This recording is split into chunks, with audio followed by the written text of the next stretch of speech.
ഓം ശരവണ ഭവ. എല്ലാവർക്കും കാർത്തികേയം യൂട്യൂബ് ചാനലിലേക്ക് സ്വാഗതം.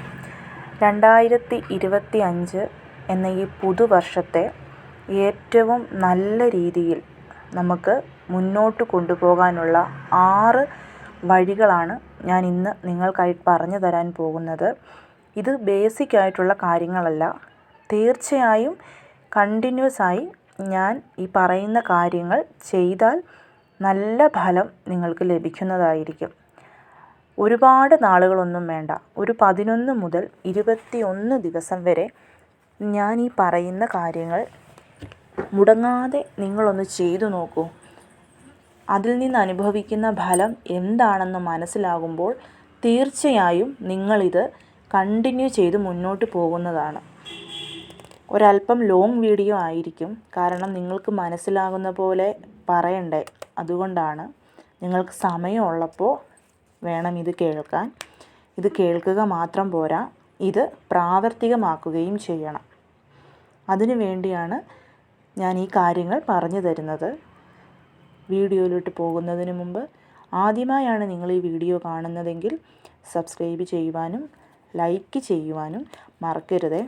ലൈക്കൊക്കെ വളരെ കുറവാണ്. നല്ലവണ്ണം ലൈക്ക് ചെയ്തെങ്കിൽ മാത്രമേ ഇതെല്ലാവരിലേക്കും എത്തുകയുള്ളൂ. അതുപോലെ യൂസ്ഫുൾ ആണെന്ന് തോന്നിയാൽ തീർച്ചയായും ഷെയറും ചെയ്യണം. 2024 നമുക്ക് എങ്ങനെയായിരുന്നു എന്നുള്ളത് നമ്മൾ വിട്ടുകളയുക. ചിലർക്ക് ഒരുപാട് നല്ലതായിരിക്കാം, ചിലർക്ക് ഒരുപാട് മോശമായിരിക്കാം. മോശം അനുഭവങ്ങളിൽ നിന്ന് ഉൾക്കൊണ്ട പാഠം അതിനെ പഠിച്ചുകൊണ്ട് പുതിയ വർഷത്തിലോട്ട് കടന്നാൽ മതി. അസൂയയും വിദ്വേഷവും പകയും ഒക്കെ വിട്ടുകളയുക. നമ്മളൊരു പോസിറ്റീവ് മൈൻഡോടുകൂടി, ചിലപ്പം നമ്മളുടെ അവസ്ഥ തീരെ പരിതാപകരമായിരിക്കും, പക്ഷേ എന്നാലും എല്ലാം ശരിയാകും, ഓൾ ഈസ് വെൽ എന്നുള്ള ആ ഒരു ഉറച്ച വിശ്വാസത്തോടു കൂടി എല്ലാം നല്ല രീതിയിൽ ഉൾക്കൊള്ളാൻ തീരുമാനിച്ചുകൊണ്ട് വേണം നമ്മൾ മുന്നോട്ട് പോകാൻ. അതിൻ്റെ കൂടെ ഞാൻ ഈ പറയുന്ന കാര്യങ്ങളും നിങ്ങൾ ചെയ്യണം.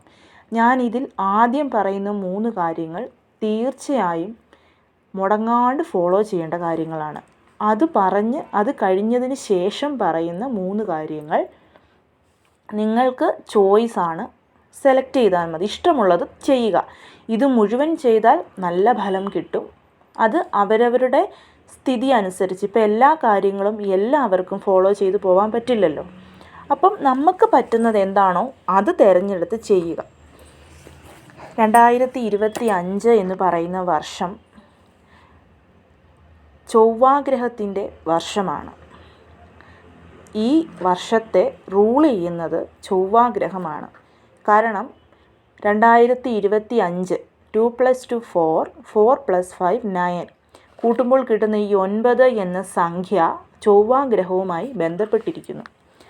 അതുകൊണ്ട് തന്നെ ചൊവ്വാഗ്രഹത്തെ പ്രീതിപ്പെടുത്തുകയാണ് നമ്മൾ ആദ്യം ചെയ്യേണ്ടത്. ഞാനിവിടെ പറയുന്നത് ജാതകത്തിൽ ചൊവ്വ ദോഷം നിൽക്കുന്നതോ നീചത്വം വഹിക്കുന്നതോ ചൊവ്വാദോഷമോ അങ്ങനെയുള്ള ഒരു കാര്യവുമല്ല. പകരം ഈ 2025 വർഷം നമുക്ക് നല്ലതാകാൻ നമ്മൾ ചൊവ്വാഗ്രഹത്തിൻ്റെ പ്രീതി നേടണം എന്നതിനെക്കുറിച്ചാണ്. ചൊവ്വാഗ്രഹം റെപ്രസെൻ്റ് ചെയ്യുന്നത് ഫയർ എലമെൻറ്റുമായിട്ടാണ്. അതുകൊണ്ട് തന്നെ ഈ വർഷം എല്ലാവരിലും അല്പം ദേഷ്യം കൂടുതലായിരിക്കും. അതുമാത്രവുമല്ല, മറ്റുള്ളവരോട് ഇടപഴകുമ്പോൾ റൂഡായിട്ട് ഇടപഴകാനും അവരെ വേദനിപ്പിക്കാനുമുള്ളൊരു ടെൻഡൻസി നമുക്ക് വളരെ കൂടുതലായിരിക്കും. അതുകൊണ്ട് സ്വാഭാവികമായും അത്തരം സിറ്റുവേഷൻസ് വരുമ്പോൾ അതിൽ നിന്നും വിട്ടു നിൽക്കാൻ നമ്മൾ ശ്രദ്ധിക്കേണ്ടതുണ്ട്. അതിനായിട്ടുള്ള പരിഹാരവും ഞാൻ പറയുന്നതാണ്. അപ്പോൾ നമുക്ക് നോക്കാം എന്തൊക്കെയാണ് ചെയ്യേണ്ടതെന്ന്. ഇതിൽ ആദ്യമായി ചെയ്യേണ്ടത്, നിങ്ങളെല്ലാവരും വീട്ടിൽ നിലവിളക്ക് കത്തിക്കുന്നവരായിരിക്കും. രാവിലെയോ വൈകിട്ടോ നിങ്ങളുടെ ചോയ്സാണത്. അതനുസരിച്ച് എല്ലാ ദിവസവും മുടങ്ങാതെ വീട്ടിലൊരു നെയ് ദീപം തെളിയിക്കുക എന്നതാണ് ആദ്യത്തെ പടി. നെയ് ദീപം തെളിയിക്കുമ്പോൾ ഇപ്പോൾ എല്ലാ വീട്ടിലും ലക്ഷ്മി വിളക്ക്, ഗജലക്ഷ്മി വിളക്കൊക്കെ ഉണ്ടാവും. അത് തുടർച്ചയായി കത്തിക്കുന്നവരാണെങ്കിൽ അതിൽ നെയ്യൊഴിച്ച് തന്നെ കത്തിക്കാം. അതില്ലെന്നുണ്ടെങ്കിൽ ഒരു പുതിയ മൺവിളക്കോ ഒരു കുഞ്ഞു ബ്രാസിൻ്റെ വിളക്കോ വാങ്ങിക്കുക. അതിൽ നെയ്യൊഴിച്ച് ഒരു 20-25 മിനിറ്റ് കത്തി നിൽക്കുന്ന രീതിയിൽ നെയ്യൊഴിച്ച് ഒരു വിളക്ക് തെളിയിക്കുക. ഇനി നിങ്ങൾ വീട്ടിൽ നിലവിളക്ക് മാത്രം തെളിയിക്കുന്നവരാണ് എന്നുണ്ടെങ്കിൽ അതിൽ നെയ്യ് ഒഴിക്കാം. പക്ഷേ ചിലവർക്ക് ഇത് അഫോർഡബിൾ ആയിരിക്കില്ല, നെയ്യ്ക്ക് ഭയങ്കര വിലയായിരിക്കും, ഈ വർഷം മുഴുവൻ ഇത് കത്തിക്കണ്ടേ എന്നൊക്കെയുള്ള ചിന്തയുണ്ടെങ്കിൽ അതിന് പകരമായി നിങ്ങൾ എങ്ങനെയാണോ നിലവിളക്ക് കത്തിക്കുന്നത് അതുപോലെ ആ എണ്ണയൊഴിച്ച് നിലവിളക്ക് കത്തിച്ചതിന് ശേഷം 1 സ്പൂൺ നെയ്യ് ഒഴിച്ചാൽ മതിയാവും. 100 രൂപയ്ക്ക് 1 കുപ്പി നെയ്യ് വാങ്ങിച്ചാൽ എങ്ങനെ പോയാലും ഒരു 10-20 ദിവസം തീർച്ചയായും ഉണ്ടാവും.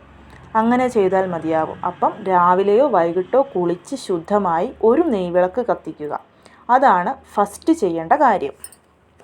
രണ്ടാമതായിട്ടുള്ളത് ഞാൻ പറഞ്ഞുവല്ലോ, 2025 റൂൾ ചെയ്യുന്നത് ചൊവ്വാഗ്രഹമായതുകൊണ്ട് ചൊവ്വാഗ്രഹത്തിൻ്റെ ദേവതകളെയാണ് നമ്മൾ പ്രീതിപ്പെടുത്തേണ്ടത്. ചൊവ്വാഗ്രഹം ഓജരാശിയിലാണെങ്കിൽ നമ്മൾ മുരുക ഭഗവാനെയും, അതല്ല യുഗ്മരാശിയിലാണെങ്കിൽ ഭദ്രകാളി അമ്മയെയുമാണ് നമ്മൾ പ്രീതിപ്പെടുത്തേണ്ടത്.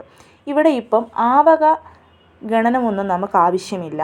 അതിന് പകരം നമ്മൾ നോക്കുമ്പോൾ ചൊവ്വാഗ്രഹത്തിൻ്റെ ദേവതകൾ എന്ന് പറയുന്നത് സാക്ഷാൽ മുരുക ഭഗവാനും ഭദ്രകാളി അമ്മയും ഹനുമാൻ സ്വാമിയുമാണ്. അപ്പം നമ്മൾ ഇവരെ 3 പേരെയും തീർച്ചയായും പ്രീതിപ്പെടുത്തേണ്ടത് അത്യാവശ്യമാണ്. നിങ്ങൾ ഇവരെ പ്രാർത്ഥിക്കുന്നവരാണോ പൂജിക്കുന്നവരാണോ എന്നൊന്നും നോക്കണ്ട. ഇന്നു മുതൽ, ഈ വീഡിയോ കേൾക്കുന്ന നിമിഷം മുതൽ അതിനായി ശ്രമിക്കണം. അതായത് ചൊവ്വാഴ്ച ദിവസങ്ങൾ മാത്രമല്ല, എല്ലാ ദിവസങ്ങളിലും മുരുക ഭഗവാനെ, ഹനുമാൻ സ്വാമിയെയും ഭദ്രകാളി അമ്മയെയും പ്രാർത്ഥിക്കണം. അതിനായി ചെയ്യേണ്ടത് ഞാൻ പറഞ്ഞതുപോലെ നെയ്വിളക്ക് കത്തിച്ച് വെക്കുക. രാവിലെയാണോ വൈകിട്ടാണോ നിങ്ങൾക്ക് സൗകര്യം, അതിനു മുമ്പിലിരുന്ന് മുരുക ഭഗവാനെ പ്രീതിപ്പെടുത്താനായി സ്കന്ദഷഷ്ഠി കവചം ജപിക്കാവുന്നതാണ്. ചിലപ്പോൾ എല്ലാവർക്കും സ്കന്ദഷഷ്ഠി കവചം ജപിക്കാനും അല്ലെങ്കിൽ അത് പ്രൊനൗൺസ് ചെയ്യാനും ഒക്കെ ബുദ്ധിമുട്ടായിരിക്കും. ചിലവർക്ക് അതിനുള്ള സമയം ഉണ്ടാവില്ല, ജോലിക്കൊക്കെ പോകുന്നവർക്ക്. അങ്ങനെയാണെന്നുണ്ടെങ്കിൽ നിങ്ങൾ അടുക്കളയിൽ ജോലി ചെയ്തുകൊണ്ടിരിക്കുമ്പോൾ ഇത് പ്ലേ ചെയ്ത് കേട്ടുകൊണ്ട് നിങ്ങളുടെ ജോലി ചെയ്യാം. അതല്ല, ഇനി സ്കന്ദഷഷ്ഠി കവചം നമ്മൾക്ക് പറ്റില്ല എന്നാണെന്നുണ്ടെങ്കിൽ ഓം ശരവണ ഭവ എന്ന ഭഗവാന്റെ ഷടാക്ഷരി മന്ത്രം 108 തവണ ജപിക്കാവുന്നതാണ്. ഇത് രണ്ടിൽ ഏതെങ്കിലും ഒന്ന് എല്ലാ ദിവസവും തീർച്ചയായിട്ടും ചെയ്യണം. അത് നിങ്ങൾ തന്നെ തീരുമാനിക്കണം. ഇനി രണ്ടാമതായിട്ടുള്ളത് ഭദ്രകാളി അമ്മയെ പ്രാർത്ഥിക്കുക എന്നുള്ളതാണ്. ഒന്നുകിൽ ഭദ്രകാളി 10 എല്ലാ ദിവസവും ചൊല്ലാം, ഇല്ലെങ്കിൽ കേൾക്കാം. അതല്ല എന്നുണ്ടെങ്കിൽ കാളി കാളി മഹാകാളി ഭദ്രകാളി നമോസ്തുതേ കുലം ച കുലധർമ്മം ച മാം ച പാലയ പാലയ. ഈ മന്ത്രം രാവിലെയോ വൈകിട്ടോ 3 തവണ ചൊല്ലാവുന്നതാണ്. അടുത്തതായി ഹനുമാൻ സ്വാമി. ഹനുമാൻ സ്വാമിയെ ഏറ്റവും കൂടുതൽ സംപ്രീതനാക്കുന്നത് ശ്രീരാമജയം എന്നുള്ള വാക്കാണ്. ഇത് എല്ലാവർക്കും ചൊല്ലാം, ഇല്ലെങ്കിൽ എഴുതാം. അതും നിങ്ങളുടെ ചോയ്സാണ്. അതുപോലെ തന്നെ പവർഫുള്ളായിട്ടുള്ള മറ്റൊരു കാര്യമാണ് ഹനുമാൻ ചാലിസ ചൊല്ലുക എന്നുള്ളത്. ഈ വരുന്ന മാർച്ചിൽ ശനി മാറുകയാണ്. ഇപ്പോൾ ശനി ദശയുള്ളവരുണ്ടായിരിക്കാം, അഷ്ടമശനി ഉള്ളവരുണ്ടായിരിക്കാം, കണ്ടകശനി ഉള്ളവരുണ്ടായിരിക്കാം. അപ്പം ഈ ഹനുമാൻ ചാലിസ അതീവ പവർഫുള്ളായിട്ടുള്ളതാണ്. ഇത് ചൊല്ലുകയോ കേൾക്കുകയോ ചെയ്യുന്നത് വളരെയധികം ഗുണം നമുക്ക് നൽകുന്നതാണ്. ഇനി അതുപോലെ തന്നെ ചെയ്യേണ്ട മറ്റൊരു കാര്യം എന്ന് പറയുന്നത്, ഈ പറയുന്ന ദൈവങ്ങളെയെല്ലാം ആഴ്ചയിൽ ഒരു ദിവസം അമ്പലത്തിൽ പോയി പ്രാർത്ഥിക്കുക എന്നുള്ളതാണ്. വീട്ടിൽ പ്രാർത്ഥിക്കുന്നത് ശരിയാണ്, പക്ഷേ ഇവരുടെ പ്രധാനപ്പെട്ട ദിവസങ്ങൾ, ഇപ്പം മുരുക ഭഗവാന് പ്രിയപ്പെട്ട ദിവസം ചൊവ്വാഴ്ചയാണെന്ന് എല്ലാവർക്കും അറിയാം. അല്ലെങ്കിൽ മാസത്തിൽ വരുന്ന 2 ഷഷ്ഠിയിൽ ഏതെങ്കിലും ഒരു ദിവസം, അതല്ല എന്നുണ്ടെങ്കിൽ ഭഗവാന്റെ നക്ഷത്രങ്ങളായ കാർത്തിക, വിശാഖം, ഈ നക്ഷത്രം വരുന്ന ദിവസങ്ങളിൽ ഭഗവാന്റെ അമ്പലത്തിൽ പോയി ഭഗവാനെ ദർശനം നടത്തി നമ്മളെക്കൊണ്ട് സാധിക്കുന്ന എന്തെങ്കിലും ഒരു വഴിപാട് കഴിപ്പിക്കാം. ഭദ്രകാളി അമ്മയാണെന്നുണ്ടെങ്കിൽ ചൊവ്വ, വെള്ളി, അമാവാസി, പൗർണമി പോലുള്ള ദിവസങ്ങളിൽ പോയി കണ്ട് അമ്മയ്ക്കും ആവശ്യമുള്ള, അതായത് കടുംപായസം പോലുള്ള, ചെമ്പരത്തിപ്പൂ മാല പോലുള്ള വഴിപാടുകൾ കഴിപ്പിക്കുക. ഹനുമാൻ സ്വാമിക്കും വ്യാഴം, ചൊവ്വ, ശനി ദിവസങ്ങളാണ് ഏറ്റവും പ്രിയപ്പെട്ടത്. ആ ദിവസങ്ങളിൽ അമ്പല ദർശനം നടത്തി വെറ്റില മാല സമർപ്പണം, വെണ്ണ സമർപ്പണം, സിന്ദൂര സമർപ്പണം, ഇതൊക്കെ ചെയ്യുന്നത് നമുക്ക് നല്ല ഫലങ്ങൾ നൽകുന്നതായിരിക്കും. അപ്പം ഈ 2 കാര്യങ്ങൾ തീർച്ചയായും നിങ്ങൾ ചെയ്യേണ്ടതാണ്. ഇനി മൂന്നാമത്തെ കാര്യമാണ് ഏറ്റവും ഇമ്പോർട്ടൻ്റ് ആയിട്ടുള്ളത്, ചൊവ്വാഴ്ച ദിവസം വ്രതം എടുക്കുക എന്നുള്ളത്. ഉപവാസമായിട്ട് എടുക്കാൻ പറ്റിയാൽ ഏറ്റവും നല്ലതാണ്. അതല്ല എന്നുണ്ടെങ്കിൽ ഒരു നേരം അരിയാഹാരം കഴിച്ച് ബാക്കി 2 നേരം ഫ്രൂട്ട്സോ പാലോ ഒക്കെ കഴിച്ചുകൊണ്ട് എടുക്കുക. ഇനി അസുഖമുള്ളവരാണ്, ഇതൊന്നും ഞങ്ങളെക്കൊണ്ട് ചെയ്യാൻ പറ്റില്ല എന്നവർ നോൺ വെജ് ഒഴിവാക്കിക്കൊണ്ട് വ്രതമെടുക്കണം. ഈ നോൺ വെജ് ഒരു ദിവസത്തെ കാര്യമേ ഉള്ളൂ, ചൊവ്വാഴ്ച ദിവസം. ഈ ചൊവ്വാഴ്ച വ്രതം കണ്ടിന്യൂസ്ലി എടുത്താൽ കിട്ടാൻ പോകുന്ന അത്രയും നല്ല ഫലങ്ങളായിരിക്കും. ഒരു ദിവസം നമ്മൾ നമ്മുടെ ജീവിതത്തിലേക്ക് നല്ലത് വരാൻ വേണ്ടി സാക്രിഫൈസ് ചെയ്യുന്നത് കൊണ്ട് ഒരു കുഴപ്പവുമില്ല. അതുകൊണ്ട് നോൺ വെജ് ഒഴിവാക്കണം. ചൊവ്വാഴ്ച വൈകിട്ട് പൂജ കഴിഞ്ഞ് ഉടനെ ചാടിക്കയറി കഴിക്കാൻ നിൽക്കരുത്. അന്നത്തെ ദിവസം കംപ്ലീറ്റ്ലി രാവിലെ സൂര്യോദയത്തിന് മുൻപ് എഴുന്നേറ്റ് കുളിച്ച് വിളക്ക് കൊളുത്തുന്നത് മുതൽ പിറ്റേ ദിവസം ബുധനാഴ്ച രാവിലെ വരെ നോൺ വെജ് കംപ്ലീറ്റ്ലി അവോയ്ഡ് ചെയ്യേണ്ടതാണ്. ഇത് 3ഉം വളരെയധികം ഇമ്പോർട്ടൻ്റ് ആയിട്ട് നിങ്ങൾ ശ്രദ്ധിക്കേണ്ട കാര്യങ്ങളാണ്. അതുകൊണ്ട് ഇത് തീർച്ചയായിട്ടും ചെയ്യണം. ഇനിയുള്ള അടുത്ത കാര്യം എന്ന് പറയുന്നത് പശുക്കൾക്ക് ഭക്ഷണം കൊടുക്കുക എന്നുള്ളതാണ്. എല്ലാ ദിവസവും കൊടുക്കാൻ പറ്റുന്നവർക്ക് അങ്ങനെ ചെയ്യാം. അതില്ല എന്നുണ്ടെങ്കിൽ ചൊവ്വ, വ്യാഴം, ശനി ഈ 3 ദിവസങ്ങളോ അല്ലെങ്കിൽ ഈ 3-ൽ ഏതെങ്കിലും ഒരു ദിവസമോ എന്തെങ്കിലും മതി.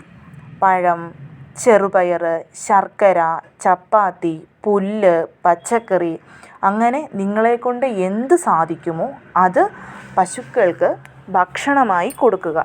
ഗോശാലയിലേക്ക് പൈസ കൊടുക്കുന്നവരുണ്ടായിരിക്കാം, അങ്ങനെ ചെയ്യാൻ പറ്റുന്നവർക്ക് അങ്ങനെ ചെയ്യാം. പക്ഷേ അത് സത്യസന്ധമായിട്ടുള്ള സ്ഥലങ്ങളായിരിക്കണം. അങ്ങനെയാണെങ്കിലേ കൊടുക്കാവുള്ളൂ. ഇല്ലെന്നുണ്ടെങ്കിൽ ഇത് ചെയ്താൽ മതിയാവും. ഇനി വെളിയിലൊക്കെ ഉള്ളവരാണ്, ഗോമാതാവിനെ കാണാനില്ല, പശുക്കളൊന്നും ഇല്ല, അങ്ങനെയുള്ളവർക്ക് ഒരു ഗോമാതാവിൻ്റെ ശില ബ്രാസിലും വെള്ളിയിലും അതുപോലെ മാർബിളിലും ഒക്കെ ഇപ്പോൾ അവൈലബിൾ ആണ്. വളരെ ചെറുത് ഒരെണ്ണം വാങ്ങിച്ച് വീട്ടിൽ വെച്ച് ദിവസവും ഒരു പൂ വെച്ച് പ്രാർത്ഥിക്കുക. കൂടാണ്ട് ഞാൻ ഈ പറഞ്ഞ ദിവസങ്ങളിൽ ഏതെങ്കിലും ഒരു ദിവസം ഒന്ന് അഭിഷേകമൊക്കെ ചെയ്ത് അല്ലെങ്കിൽ തുടച്ച് ഒരു പൊട്ടൊക്കെ തൊട്ട് കൊടുത്ത് ഒന്ന് പ്രാർത്ഥിക്കുക. അതിൻ്റെ മാറ്റം എന്ന് പറയുന്നത് നമുക്ക് പറയാൻ സാധിക്കാത്ത അത്രയും നല്ല മാറ്റങ്ങളായിരിക്കും. ഇനി അടുത്ത കാര്യം എന്ന് പറയുന്നത് നമ്മൾ നടക്കുക എന്നുള്ളതാണ്. ഇപ്പം നിങ്ങളോർക്കും ഞങ്ങൾ എന്നും നടക്കുന്നതല്ലേന്ന്. അങ്ങനെയല്ല, കാലിൽ ചെരുപ്പ് ഉപയോഗിക്കാതെ നടക്കണം. ഇപ്പം എല്ലാവരും വീട്ടിനുള്ളിൽ കൂടി വരെ ചെരുപ്പിട്ട് നടക്കുന്നവരായിരിക്കാം. അങ്ങനെയല്ല ഞാൻ ഉദ്ദേശിച്ചത്. ഒരു 5 മിനിറ്റെങ്കിലും നമ്മുടെ വീടിൻ്റെ മുറ്റത്തൂടെ നടക്കണം. ചെരുപ്പിടാതെ നടക്കുക. എല്ലാവരുടെ വീട്ടിലും ഇപ്പോൾ ഇൻ്റർലോക്കൊക്കെ ആയിരിക്കാനാണ് ചാൻസ് കൂടുതൽ. എന്നാലും ചെരുപ്പിടാതെ ഒരു 5 മിനിറ്റ് തീർച്ചയായിട്ടും നടന്നു നോക്കണം. ആ മണ്ണിൽ ചവിട്ടി നടക്കുമ്പോൾ ആ ഭൂമിയിൽ നിന്ന് കിട്ടുന്ന വൈബ്രേഷൻ നമ്മുടെ കാലിൽ കൂടി നമ്മുടെ ശരീരം ആകമാനം വ്യാപിക്കുമ്പോൾ നമുക്കുണ്ടാകുന്നൊരു പോസിറ്റീവ് എനർജിയുണ്ട്. തീർച്ചയായും അത് ആ ദിവസം മുഴുവൻ നമ്മെ ഉന്മേഷത്തോടു കൂടി മുന്നോട്ട് കൊണ്ടുപോകാൻ സാധിക്കുന്നതായിരിക്കും. ഇത് ഓപ്ഷനാണ്, നിങ്ങൾക്ക് വേണമെന്നുണ്ടെങ്കിൽ ചെയ്താൽ മതി. പക്ഷേ ഇത് ചെയ്താൽ നമുക്ക് നല്ല ഫലങ്ങളായിരിക്കും. ഇനി എല്ലാ ദിവസവും ചെയ്യാൻ പറ്റില്ലെങ്കിൽ ആഴ്ചയിൽ ഒരു 3-4 ദിവസമെങ്കിലും നിങ്ങളിത് ചെയ്തു നോക്കൂ. ആ ഒരു ദിവസം എങ്ങനെ കടന്നു പോകുന്നു എന്നുള്ളത് നോക്കുക. അപ്പം നിങ്ങൾക്ക് മനസ്സിലാകും ഇത് എത്രമാത്രം പവർഫുള്ളാണെന്ന്. പിന്നെ അതിൻ്റെ കൂടെ തന്നെ കൂട്ടിച്ചേർക്കാവുന്ന മറ്റൊരു കാര്യം നമ്മൾ എക്സസൈസ് ചെയ്യുക എന്നുള്ളതാണ്. വളരെ വലിയ എക്സസൈസ് ജിമ്മിൽ പോകണം എന്നൊന്നും അല്ല. ഇപ്പം ഞാൻ പറഞ്ഞുവല്ലോ, ചെരുപ്പിടാതെ നടക്കുക. അപ്പം ചെരുപ്പിടാതെ നടക്കുമ്പോൾ ചെരുപ്പിടാതെ മണ്ണിൽ ചവിട്ടുന്നതിൻ്റെ ഗുണവും നമ്മുടെ ബോഡിക്ക് കിട്ടും. ഒപ്പം തന്നെ നടക്കുന്നതിൻ്റെ ആരോഗ്യവും നമ്മുടെ ബോഡിക്ക് കിട്ടും. ഇനി അതല്ല എന്നുണ്ടെങ്കിൽ മെഡിറ്റേഷൻ ചെയ്യുന്നവർക്ക് അത് ചെയ്യാം. കുട്ടി യോഗകളൊക്കെ ഇഷ്ടം പോലെ ഇപ്പം യൂട്യൂബിലൊക്കെ നോക്കിയാൽ കാണാൻ പറ്റും. അങ്ങനെ ചെയ്യുന്നവർക്ക് അങ്ങനെ ചെയ്യാം. നമ്മളെ എൻഗേജ്ഡ് ആക്കി വെക്കുക എന്നുള്ളതാണ് ഞാൻ ഇതുകൊണ്ട് ഉദ്ദേശിക്കുന്നത്. ഇനി വീട്ടിൽ ഗാർഡനിങ് ചെയ്യാൻ പറ്റുന്നവർക്ക് അത് ചെയ്യാം. പച്ചക്കറി തോട്ടമുള്ളവർക്ക് അത് ചെയ്യാം. ചിലവർക്കെന്ന് പറഞ്ഞാൽ വീട് എപ്പോഴും നല്ല ഭയങ്കര വൃത്തിയാക്കി വെക്കാൻ ഇഷ്ടമുള്ളവരായിരിക്കും. അവർക്കത് ചെയ്യാം. വീട് സുന്ദരമാക്കി വെക്കുക, ഇൻഡോർ പ്ലാന്റ്സ് വെക്കുക, നല്ല നല്ല ഫ്ലവേഴ്സ് കൊണ്ട് അലങ്കരിക്കുക. എന്താണോ നമുക്ക് സന്തോഷം തരുന്നത് അങ്ങനെയുള്ള കുഞ്ഞു കുഞ്ഞു കാര്യങ്ങളിൽ നമ്മൾ എൻഗേജ്ഡ് ആയിരിക്കാൻ ശ്രമിക്കണം ഈ ഒരു വർഷം. കാരണം ഞാൻ എപ്പോഴും പറയുന്നു, നമ്മുടെ മൈൻഡ് ഈ വർഷം ഭയങ്കരമായി കലുഷിതമാവാനുള്ള ചാൻസ് കൂടുതലാണ്. അതിനോടൊപ്പം തന്നെ ഈ ചൊവ്വ ഗ്രഹമെന്ന് പറയുന്നത് നമുക്ക് വളരെയധികം നന്മകൾ തരുന്നൊരു ഗ്രഹം കൂടിയാണ്. ഇത് നല്ല സ്ഥിതിയിലാണെങ്കിൽ ഈ വർഷം എല്ലാവർക്കും കഠിനാധ്വാനം ചെയ്താൽ തീർച്ചയായും ഉയർച്ചയിലെത്താൻ സാധിക്കും. അപ്പം നമുക്കൊരു പാഷൻ ഉണ്ടാവണം. നമുക്ക് ഈ ചൊവ്വാഗ്രഹം എന്ന് പറയുന്നത് നമുക്ക് സ്ട്രെങ്തും പവറും പാഷനും ഒക്കെ തരുന്ന ഗ്രഹമാണ്. അപ്പം നമ്മൾ ഈ വക കാര്യങ്ങൾ ചെയ്യുമ്പോൾ അതിനോടൊപ്പിച്ച് നമ്മൾ കഠിനാധ്വാനം കൂടി ചെയ്യുകയാണെങ്കിൽ തീർച്ചയായും നിങ്ങൾക്ക് വിജയത്തിലെത്താൻ സാധിക്കും. അതുകൊണ്ട് തന്നെ ഞാൻ ഈ പറയുന്ന കാര്യങ്ങൾ, ആദ്യം പറഞ്ഞ 3 കാര്യം തീർച്ചയായിട്ടും ഫോളോ ചെയ്യണം. അതുകൂടാതെ തന്നെ ഞാൻ നിങ്ങളോട് പറഞ്ഞിരുന്നു ആദ്യം, ചൊവ്വാഗ്രഹം റെപ്രസെൻ്റ് ചെയ്യുന്നത് ഫയർ എലമെൻറ്റിനെ ആയതുകൊണ്ട് തന്നെ ദേഷ്യം, ഒരു റൂഡ്നെസ് ഇതൊക്കെ നമ്മളിൽ കൂടുതലായിരിക്കും. അതൊന്ന് കുറയ്ക്കാൻ വേണ്ടിയിട്ട് ശരീരത്തിന് തണുപ്പ് നൽകുന്ന ഭക്ഷണങ്ങൾ കഴിക്കുന്നത് വളരെ നല്ലതായിരിക്കും. തൈര്, സാലഡ് വെള്ളരി, അതുപോലെ ഓറഞ്ച്, മിൻറ്റ് ലീവ്സ്, പുതിനയില ഇതൊക്കെ ഇട്ട് വെള്ളം തിളപ്പിച്ച് കുടിക്കുക. ഇതൊക്കെ ചെയ്യുന്നത് നമ്മുടെ ബോഡിയെ ഒന്ന് കൂളാക്കാൻ സഹായിക്കും.